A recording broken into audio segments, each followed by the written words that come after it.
Now let's move into our meditation for the lesson of the day. Let's go ahead and sit with our back supported, head and neck free. Close your eyes.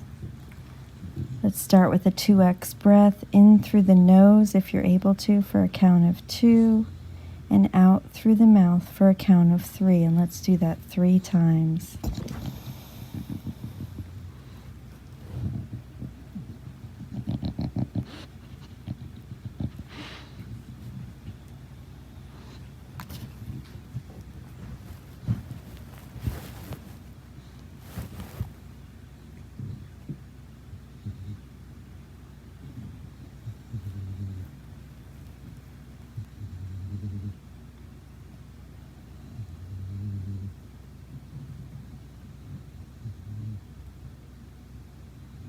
Now let's move into a 3x breath, in for a count of 3, out for a count of 6. Let's do this 3 times as well.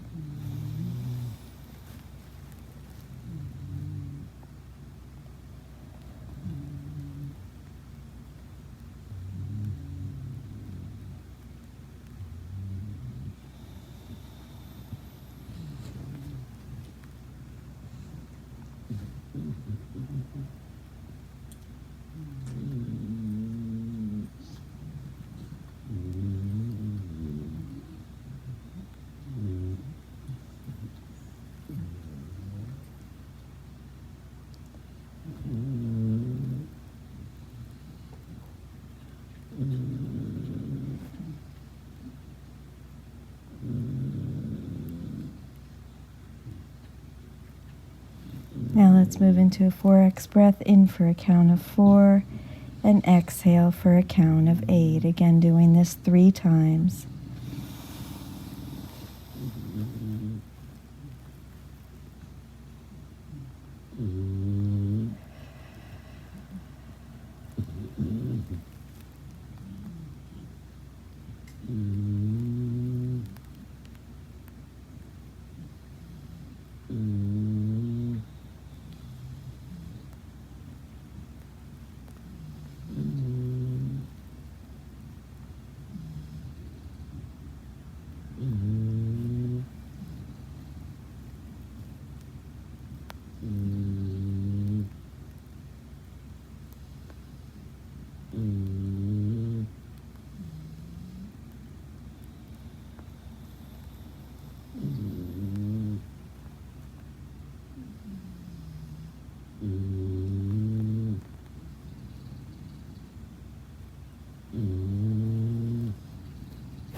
Now let's come to our senses. Go ahead and feel what you feel in your body.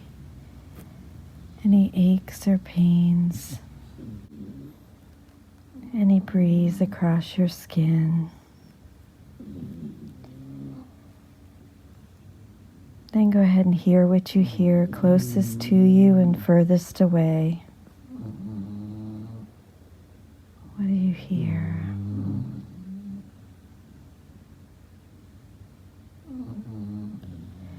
With your eyes closed, see what you see through your eyelids.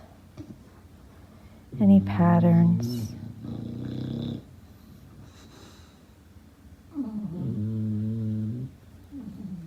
And taste what you taste in your mouth. Anything sweet. Is your mouth dry? And with a big 4x breath, go ahead and smell what you smell.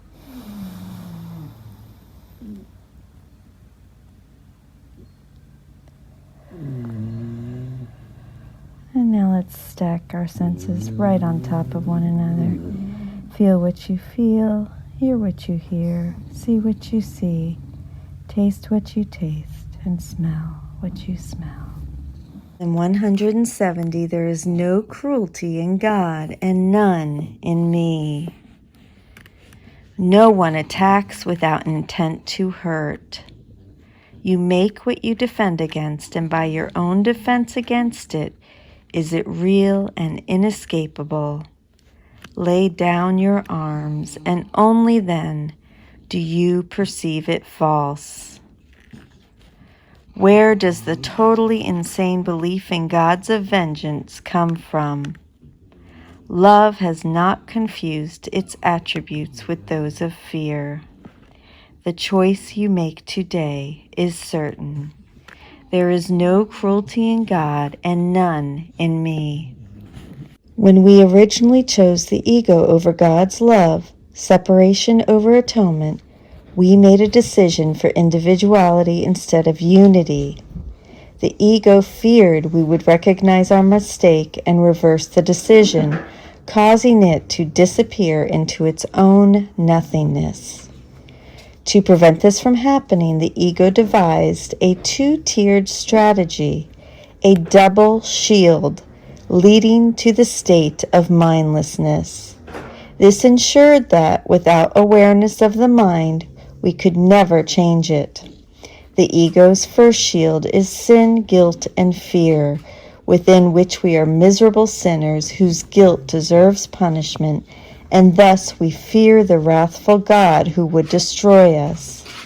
This necessitates a second shield of the world and body, wherein the ego's thought system is projected into the world, establishing our bodies as innocent victims of the sins of others. In effect, these sinners are the authority figures, those we perceive with power over us. We meet throughout our lives as symbols of God's vengeance, stealing from us the most precious possession of all, our special self. If we are not careful, the ego cautions us, God will swoop down and smash our defenses, leaving us vulnerable to his brutal and vindictive punishment. Expressed in the language of the lesson, the ego accuses us of first being cruel because we destroyed God. We split this off and project it, and thus God becomes the cruel one. The answer for the ego's cruelty is seeing its role in our lives as a defense that does not work. Remember the love that has no opposites. If I am sincere in this desire, God as love and I as its child, I must be willing to see love or the call for love in everyone, for the holiness of God is in his Son. There is no cruelty in God and none in me.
There is no cruelty in God and none in me. Father, we are like you. No cruelty abides in us, for there is none in you. Your peace is ours, and we bless the world with what we have received from you alone. We choose again and make our choice for all our brothers, knowing they are one with us. We bring them your salvation as we have received it now, and we give thanks for them who render us complete. In them we see your glory, and in them we find our peace. Holy are we, because your holiness has set us free, and we give thanks. Now do our eyes belong to Christ, and he looks through them. Now our voice belongs to God and echoes his, and now our heart remains at peace forever. We have chosen him in place of idols, and our attributes given to us by our Creator are restored to us at last. The call for God is heard and answered. Now has fear made a way for love, as God himself replaces cruelty. I love you. Thank you so much for joining with me. I will see you tomorrow. We will begin Review 5.